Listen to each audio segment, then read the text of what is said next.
Nous sommes de retour avec nos chers invités, Francisco Napokura et puis Firmin Teko Agbo. On parlait du Burkina Faso et de l'inertie, si on peut le dire, du gouvernement actuel, du président Roch-Marc Christian Kaboré. Et Firmin, vous aviez la parole. Oui, j'avais la parole. Le troisième point. Oui, le troisième point. Le deuxième point, je disais tout à l'heure, s'il faut le rappeler, je disais tout à l'heure que je ne comprends pas le président Kaboré, bien sûr, qui n'arrive pas à négocier avec les djihadistes. Le troisième point, vous savez, si l'Afrique de l'Ouest a vécu des années sans, entre guillemets, assez d'actes terroristes, c'est aussi grâce à la stratégie de Blaise Compaoré. Ouais. Et ceux avec qui il menait cette stratégie, il a adopté cette stratégie-là, c'était avec celui-là qui est en détention actuellement, le général Diendéré. Le général, c'était lui, c'est un stratège, le patron du régiment de sécurité présidentielle. C'est ce régiment qui négocie avec les djihadistes à l'époque. Maintenant, vous venez, vous dissolvez le RSP, le régiment de sécurité présidentielle, et vous faites arrêter les membres, vous faites arrêter, comment il s'appelle, le général Diendéré, pour histoire d'un certain coup d'État. Il a fait. Oui, je dis, oui, bien sûr. Bon, il peut l'avoir fait. Moi, je ne veux pas rentrer dans ce fond. C'est un autre putschiste. Le putschiste, on en a tellement. Mais peut-être il peut l'avoir fait. Moi, je ne refuse pas. Mais il y a nécessité aujourd'hui. Il y a également le général Djibril Bassolé. Djibril Bassolé, qui était ministre des Affaires étrangères de Blaise Compaoré. Donc, un gendarme. C'était des gens qui maîtrisaient le terrain. Ils savaient comment les choses se faisaient et comment les choses se passaient. Maintenant, vous faites arrêter ceux-là. Or, ceux-là, ils ont le langage dont on a besoin pour pouvoir négocier. Oh, ils ont ce cerveau-là. Oh, pourquoi ne pas aller ou ne pas les libérer et leur demander, mais comment est-ce qu'on peut régler cette histoire ou ces attaques, ou comment on peut réduire considérablement ces attaques terroristes? Vous ne faites rien, vous dites vous pouvez faire. Ils vont faire comment? Ils ne pourront rien faire. Donc, le président Kaboré doit savoir que la clé, il a dans sa main. 1, il doit négocier. 2, il doit libérer le général Diendéré pour qu'on puisse négocier et savoir. Parce que du jour au lendemain, il y aura encore de telles attaques. On ne pourra rien. Du moment où c'est une guerre asymétrique. L'ennemi, on ne sait pas là où il vit, on ne sait pas là où il est, on ne sait pas s'il est avec nous, s'il est en ville, s'il est au village. C'est dangereux. Il faut juste appeler ceux-là et négocier avec eux. Le Burkina qui traverse une période difficile, le Mali aussi qui traverse une période difficile. Où est-ce que nous sommes en train d'aller? Le Niger n'est pas stable. Le Niger n'est pas stable, le Nigeria n'est pas stable non plus, le Bénin tout récemment. Où est-ce que nous sommes en train d'aller? La Côte d'Ivoire est attaquée. Mais c'est-à-dire les chefs d'État doivent être sérieux, les chefs d'État de la région doivent être beaucoup plus sérieux et demander au président Kaboré ou demander à la CEDEAO d'engager des discussions avec les djihadistes pour leur demander qu'est-ce que vous voulez. Puis c'est la solution. C'est la seule solution. Parce que vous savez comment la Colombie. Je termine. Vous savez comment la Colombie a pu s'en sortir. En négociant avec. Avec les FARC. C'est ça qui a sauvé la Colombie. Mais justement, ce qu'il dit, qui m'étonne, mais c'est ce travail, c'est cette stratégie que Assimi Goïta a engagé, s'il a voulu engager au Mali, lorsque la France lui refuse un tambour battant qu'il n'a pas à négocier avec les djihadistes. D'accord? Est-ce que c'est la même instruction que Marc Kaboré aussi a reçu? Est-ce que ce n'est pas le coup d'État qui arrive à ternir un peu l'image d'Assimi Goïta? Non, mais écoutez, il y a eu les coups d'État même. Mais les coups d'État, c'est partout. Je dis que même les civils qui sont au pouvoir ont réalisé des coups d'État. Il y a des coups d'État constitutionnels partout. Le coup d'État, ce n'est pas seulement... C'est-à-dire que laissez les militaires tranquilles. Quand ça ne va pas, les militaires se lèvent. Encore un coup d'État qui n'a pas fait de fusion de sang. Mais lorsque on veut modifier simple constitution ici, vous voyez combien de personnes meurent. Donc on les laisse tranquilles. Oui, mais c'est le coup que pour le Mali, on a l'impression que le travail, le job se trouve au nord. Eux, ils sont au camp Kati. Ils font aussi leur job. Oui, mais je vous dis que quand on vous confine au camp Kati et que votre pays a l'embargo, qui ne peut pas commander les armes, ou que lorsque les gens qui sont au pouvoir vont aller acheter des armes non adaptées, ou pour vous donner et aller au front, on ne va que vous liquider. Donc ils sont venus, ils ont deux postures. Ils ont allé au front et négocier. C'est ce qu'ils ont voulu entreprendre.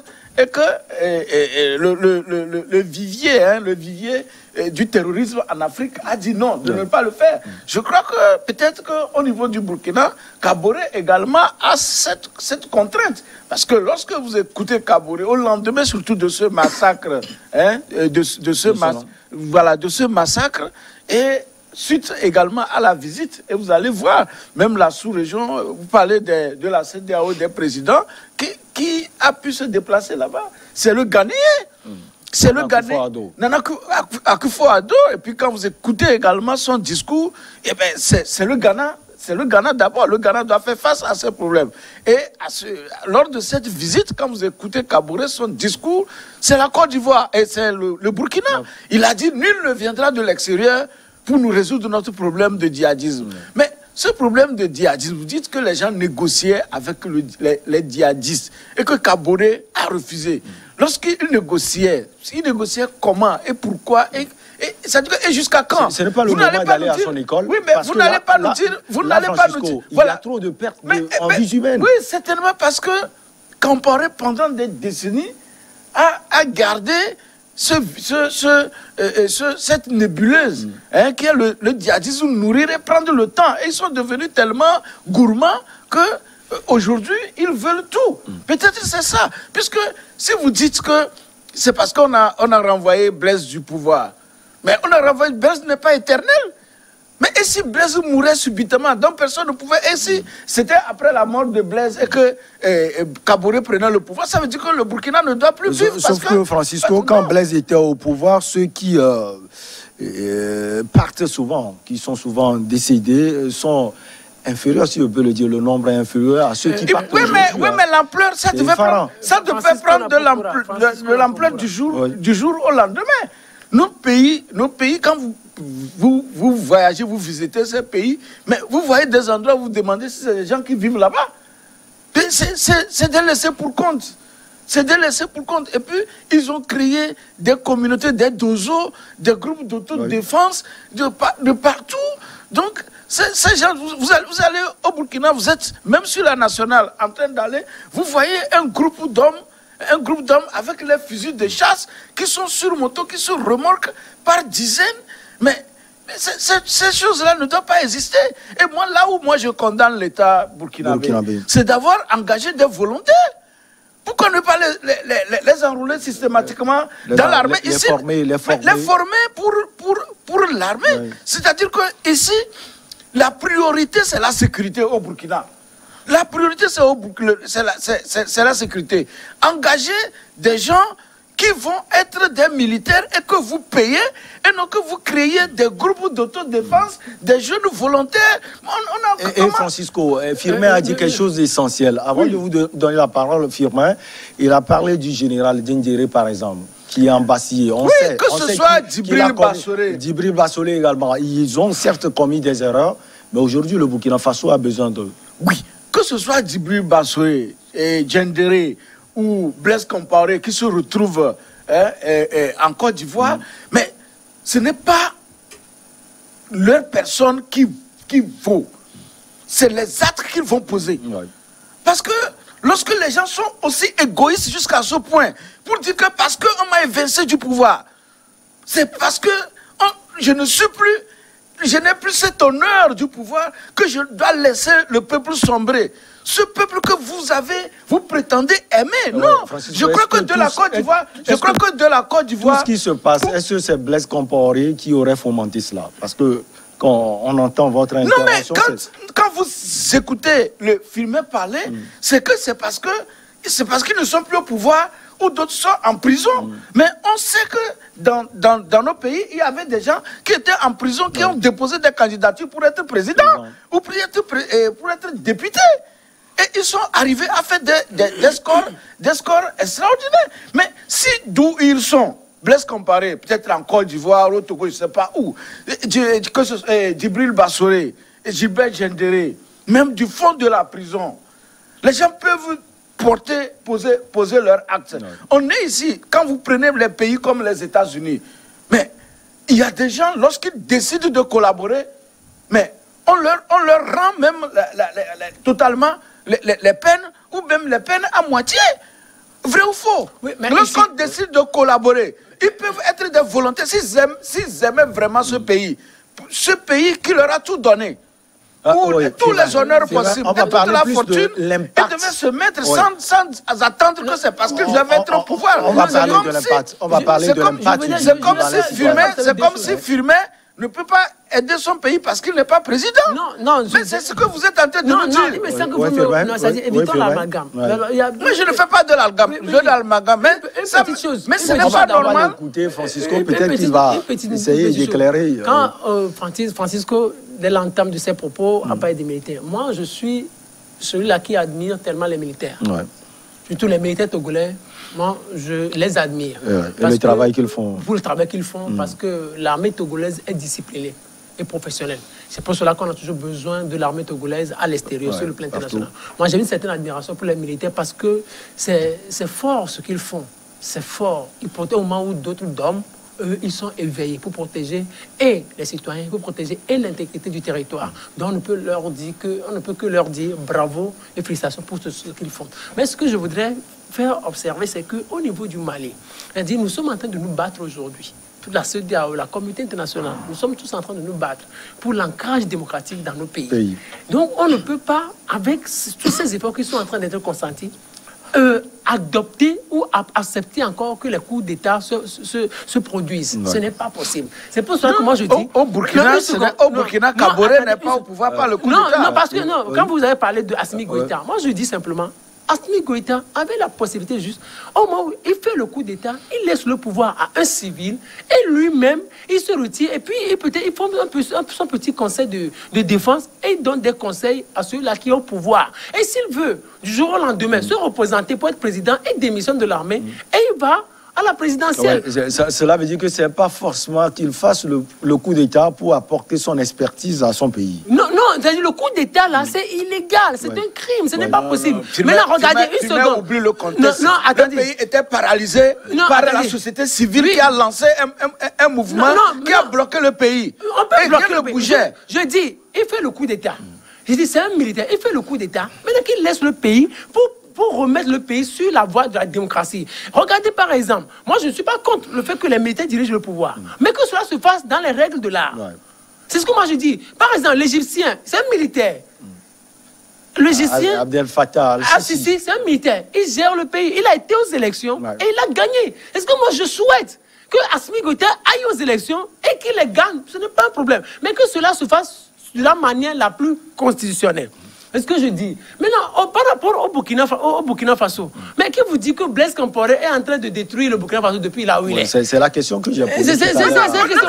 Moi, je dis... Jusqu'ici, je n'ai pas dit... Lui aussi ne l'a pas dit. C'est Blaise qui est en train de détruire par rapport à vos propos. Parce que vous dites que c'est parce qu'on a évincé ces gens et d'autres sont en prison que le problème s'est amplifié. Je dis, mais s'ils savent qu'ils peuvent aider leur pays, ce pays qui leur a tout donné, de là où ils sont, on n'a pas besoin forcément qu'il soit président, qu'il le fasse, et le peuple leur sera reconnaissant. Non, mais je dis, et sur ce point, vous avez peut-être voulu compléter ce que je disais, il a dit, c'est le président qui est actuel qui peut faire l'effort. C'est-à-dire, l'actuel ministre de la Réconciliation, il a dit, lorsqu'il serait président, s'il était élu, c'est ce qu'il avait même proposé. Il dit, il allait négocier avec Blaise Compaoré, discuter avec lui. S'il peut apporter, si Blaise Compaoré, depuis là où il est, s'il peut contribuer à pacifier le pays face aux djihadistes, donc il n'hésiterait pas à lui faire appel. Donc l'actuel président... Il était en Côte d'Ivoire pour pouvoir parler avec le président, l'ancien président Blaise Compaoré. Oui. Finalement, ça a donné quoi? Oui, non, le problème c'est quoi? C'est l'actuel président, Claude Christian Kaboré, qui doit donner le ton. Il doit le dire officiellement. Il doit dire, nous avons besoin de Blaise Compaoré, nous avons besoin de Djibril Bassolé, nous avons besoin du général Gilbert Diendéré. Et puis c'est fini. Mais regardez, ce qui se passe au Burkina Faso, je ne sais pas si vous ne faites pas une bonne lecture de la situation mondiale. Regardez, les gens ont voulu de la démocratie en Syrie. Regardez ce qui se passe. Des milliers de morts. On commence par la Libye même. Oui, plus de 350 000 morts. La Tunisie, on l'a dit. En Tunisie également. L'Égypte, Regardez, printemps arabe. La Libye, c'est pas la démocratie. C'est pas affaire de démocratie, c'est affaire d'appétit de Nicolas Sarkozy. Non, attendez, vous me parlez de Francisco, non, c'est vrai. C'est-à-dire, ce que je dis, les gens sont sortis. Sarkozy a réagi, mais le peuple souverain également s'est levé contre Kadhafi. Et Kadhafi les a traités de rats. Oui, le peuple s'est levé en disant on veut le départ de Kadhafi. Et Sarkozy, la communauté internationale est rentrée dedans. Ce que je voudrais faire observer, c'est que vous voulez la démocratie, mais il faut mesurer la portée. On ne peut pas vouloir la démocratie et faire tuer des gens. Regardez, les gens ont voulu de la démocratie en Libye. Et regardez, des milliers de morts. On a voulu de la démocratie en Syrie, des milliers de morts. On veut la démocratie au Burkina Faso, des centaines de morts. Regardez, en 6 ans, de 2015 à 2021, est-ce que vous pouvez totaliser?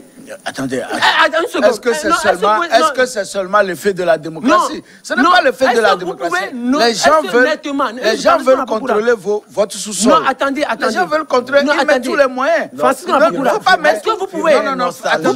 Il y a la démocratie. Vous pouvez nettement. Francisco Napokura, vous avez parlé. Est-ce que Francisco Napokura, ou ceux-là qui nous écoutent, est-ce que vous pouvez totaliser le nombre de morts qu'il y a eu au Burkina Faso depuis le départ de Blaise Compaoré, c'est-à-dire de 2014 à 2021 aujourd'hui, en 7 ans? Et surtout, est-ce que vous pouvez dénombrer ces attaques terroristes que nous avons? C'est peut-être aussi le sacrifice pour arriver à l'avènement véritable de la démocratie. Moi, je ne voudrais pas que les gens meurent. Mais attendez, moi, je ne voudrais pas que les gens meurent. Moi, je dis les grandes démocraties, on a vu les États-unis. Oui, c'est-à-dire qu'on ne peut pas chaque fois répéter l'histoire. C'est comme on peut dire. Moi, je dis, il faut savoir mesurer les actes que nous posons pour éviter ces nombres de morts. Moi, je ne suis pas d'accord qu'on laisse des gens mourir gratuitement. Ce qui se passe au Burkina Faso, les gens sont morts gratuitement. On ne peut plus encourager ça. Ce qu'on peut demander, qu'on négocie. Vous ne voulez pas négocier. Vous voulez faire quoi? Vous voulez faire la guerre avec des gens que vous ne voyez pas? Et selon vous, pour négocier, il y a des gens. Il y a des gens. Il y a Gilbert Diendéré, je le répète. Il y a Blaise Compaoré, il y a Djibril Bassolé. Par exemple. Il faut libérer les gens. Francisco, vous comprenez un peu l'inquiétude de mais je comprends. Je dis là où ils sont, que ce soit en prison, que ce soit à l'extérieur, ils peuvent déjà agir. Si ils agissent, peut-être c'est le même mouvement Balai Citoyen qui va dire à ceux qui sont au pouvoir, mais vous êtes obligés de négocier avec ceux-là qui nous viennent en aide. Est-ce que vous voyez? Donc, c'est une question de bonne volonté. Et ce qui se passe dans nos pays, ce n'est pas l'effet de la démocratie. Il faut bien le situer parce que faut pas prendre la démocratie pour faire peur aux gens. Parce que lorsque vous appréciez la démocratie aux États-Unis, lorsque vous l'appréciez en France, en Angleterre et autres, et pourquoi le nôtre est comme ça? Le nôtre est comme ça parce que les gens, il y a des gens qui s'obstinent à s'incruster au pouvoir pendant des décennies et qui ne préparent pas le lendemain. Et lorsque ça arrive, la fatalité, ça arrive, c'est fini.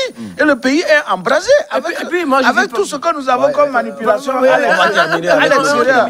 Et ces armes que les gens sont prêts à injecter dans des groupes, c'est ce que ça va donner. Mais c'est le trafic que les gens sont en train de faire. Ce n'est pas le djihadisme en tant que telle religion, mais c'est le trafic et puis l'influence géopolitique, géostratégique, c'est tout ce qui est en train de se passer. Et puis moi je dis simplement qu'aujourd'hui, après analyse d'un certain nombre de situations, moi je dis la démocratie a nettement ses limites. Parce que la démocratie, vous avez posé une question tout à l'heure, la démocratie en réalité engendre plus de morts que la dictature. Allez, on passe à la Côte d'Ivoire, présidentielle 2025. Je n'exclus rien. Ces propos viennent de l'ancien président Laurent Gbagbo, qui est revenu, vous le savez, depuis le 17 juin, passé au pays, accueilli par ses militants. Laurent Gbagbo s'est également déplacé dans son village de Mama. Il a déclaré qu'il n'exclut véritablement rien. Firmin Tekou Agbo, on en parle toujours. Laurent Gbagbo, Alassane Dramane Ouattara et également le président Henri Konabédien. Laurent Gbagbo n'exclut rien. Est-ce qu'on peut, à partir de ces propos, dire que le président Ouattara aussi ne va rien exclure en 2025? Vous savez, je croyais Gbagbo un peu plus sage, mais je me rends le jour compte que Gbagbo n'est pas sage. Après toutes ces années passées à la prison. Gbagbo n'est pas sage. Le président, l'ancien président, il n'a rien appris en prison. La prison ne lui a pas appris la notion de paix. Vous savez, Gbagbo, avant d'aller en prison, il a mené une lutte armée. Il était en prison, il était chef d'État. Il a fait une lutte armée. Les gens sont morts. des milliers de morts. 3 000 précisément. 3 000 précisément, c'est ce qu'on dit en 2010-2011. Normalement, après avoir passé tout ce temps en prison, il devait réfléchir, il devait lire, dire ce qui est bon pour nous en réalité. Ce dont on n'a plus besoin, c'est la guerre, c'est la violence. Alors, les facteurs de la violence, il va chercher à les éliminer. Il doit savoir que lui-même peut représenter un facteur de la violence. Il doit le savoir. Mandela, lorsqu'il est sorti de la prison, il a dit non. Ah, si c'est comme ça, mes chers, oublions la lutte armée, parlons de la paix. S'il faut que j'aille à la présidentielle pour pacifier les choses, oui, je vais y aller et après c'est fini, on se retire.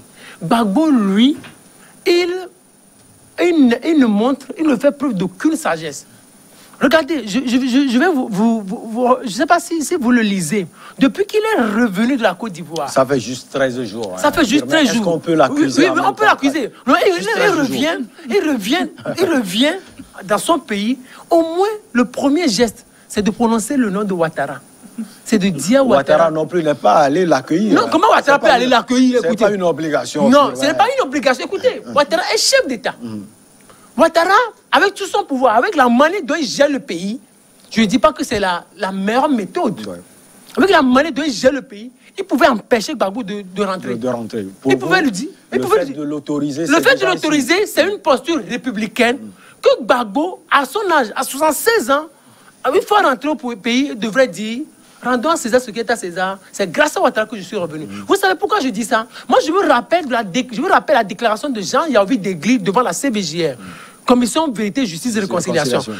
Maître Jean-Yahoubi Degli, ancien ministre, il faisait partie de ceux-là qui vivaient en exil du temps du général Eyadema. Mais lorsque Faure Gnassingbé est arrivé au pouvoir en 2005, il a voulu que ceux-là, les exilés faits par son père, reviennent au pays et pour qu'ensemble, ils construisent le pays. Et devant la CBJR, qu'est-ce que M. Jean-Yahoubi Degli a dit? Il dit, rendons à César ce qui est à César, à Dieu ce qui est à Dieu. Que c'est grâce à Faure Gnassingbé qu'il est revenu au pays. C'est lui qui l'a autorisé. Or, il était un exilé politique à l'extérieur. Donc, ce qu'il pouvait dire, c'est de dire merci à son président de la République du Togo, Faure Gnassingbé, parce que c'est lui qui lui a permis de revenir au pays. Ça, c'est une marque de sagesse. Depuis 2011, j'ai gardé ça. Gbagbo, une fois au pays, devrait dire, Monsieur le Président de la République, vous avez autorisé que je revienne au pays. Merci.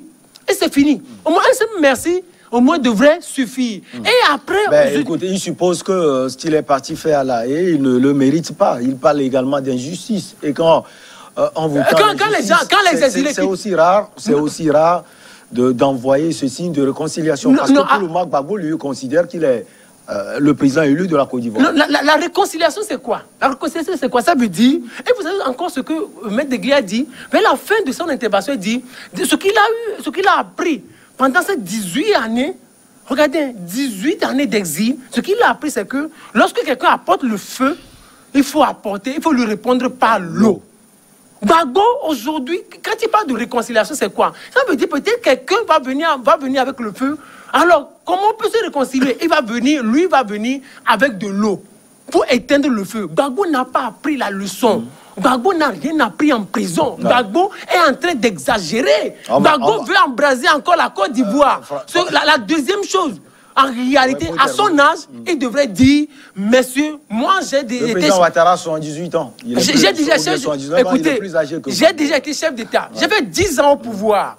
Pour une Côte d'Ivoire pacifiée, moi, je vais me retirer de la politique. Je vais être président de mon parti. Je vais aider les jeunes à devenir grands politiciens. Monsieur le président de la République Ouattara, monsieur le président Bédié, ensemble, travaillons à réconcilier le pays et à remettre le pays aux plus jeunes. Gbagbo veut embraser la Côte d'Ivoire. Ouais. Francisco Napokura, les gens parlent de Gbagbo Novelas. Il faut le dire. Firmin a en partie raison. Hein. Quand Gbagbo est arrivé en Côte d'Ivoire, on a vu les problèmes avec sa femme, Simone Gbagbo.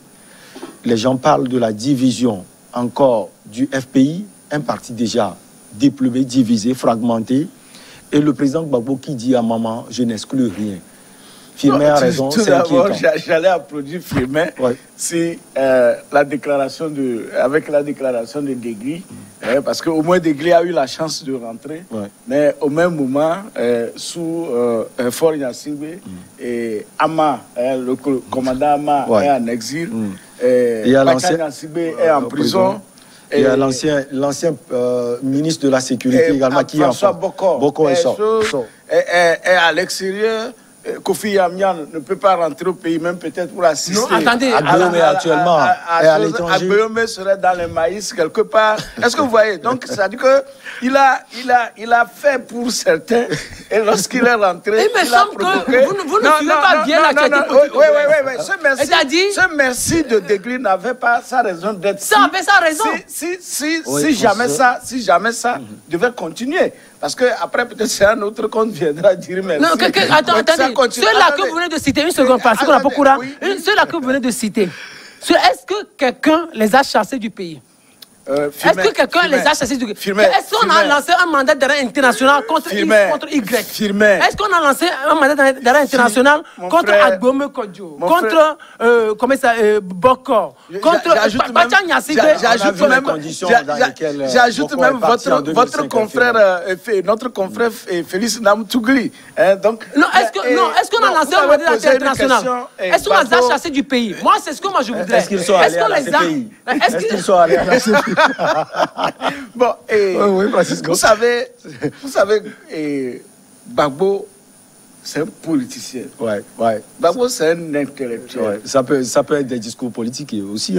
Effectivement. Ne pas prononcer le nom de Gbagbo et de Ouattara, ça peut faire partie d'une stratégie politique. Parce que, n'oubliez pas qu'il y a beaucoup de choses, beaucoup d'autres personnes qui sont en exil. Il y a Blé Goudé, qui fait partie de son carnet. Il y a Soro Guillaume. Et puis il y a d'autres personnes qui sont encore... Afousi Bamba et autres. Oui, mais... Certains sont en prison même. Certains sont en prison. Vous ouvrez la voie pour une seule personne de rentrer et vous laissez les autres à l'extérieur. C'est la même chose que il faut embraser le pays. C'est la même chose que votre ami... Pour amener Ouattara à rouvrir les frontières, c'est ça? Attendez. Est-ce que vous demandez? Attendez, il est rentré... Et c'est tout à fait normal qu'il n'y ait pas de déclaration depuis qu'il est... Quand il est rentré, il a pris du temps. Quand vous voyez, à l'aéroport, il a bien dit, on a gazé les gens qui sont venus l'accueillir. La preuve, le salon qui était préparé pour lui, il n'est pas passé par là. Et à l'époque... Le gouvernement dit c'est pour assurer aussi sa sécurité. À l'époque, je disais que ce qui aurait été bien, c'est que Ouattara, Bédié, aille rencontrer Gbagbo avant que Gbagbo ne rentre, c'est-à-dire que pour essayer de parler... Bédié allait le voir. Oui, Bédié a été. Bédié a été. La preuve aujourd'hui, Gbagbo est prêt à faire avec Bédié. Ça, ce n'est pas étonnant. Hein. On a vu, Gbagbo a déjà fait avec Ouattara, Bédié a déjà fait avec Ouattara. Donc, ça continue. Donc, voilà, donc... Ouattara, c'est lui le métronome. Le métronome. Comme vous le dites, s'il veut fermer aujourd'hui les vannes, il va refermer. Mais ça va lui être difficile. Aujourd'hui, Gbagbo est rentré. Et puis, sa première déclaration, c'est bien. Il faut qu'il rentre aller au moins se prosterner devant la tombe de sa maman, qui est décédée en son absence avant de se prononcer. Il y a Sangaré également, son compagnon. Voilà, et je peux dire que c'est dans l'émotion même toutes ces déclarations. L'avenir viendra lorsque il prendra une tribune pour dire effectivement ce qu'il pense. Peut-être c'est à cette tribune qu'il aura à remercier, sinon à envoyer un mot à l'endroit de Ouattara. Pour l'instant, ce n'est pas urgent. Gbagbo n'a pas encore embrasé le pays. Il a ses partisans. Il doit les canaliser d'abord, comprendre le terrain avant vraiment de se lancer. On va voir comment il va canaliser ses partisans, parce qu'on va parler également du FPI qui risque d'être divisé. On connaît aujourd'hui les difficultés entre Laurent Gbagbo et Simon Gbagbo. On va juste marquer la pause, chers amis, pour le journal Firmin. Ne vous inquiétez pas, on va revenir parler de la Côte d'Ivoire et du Togo.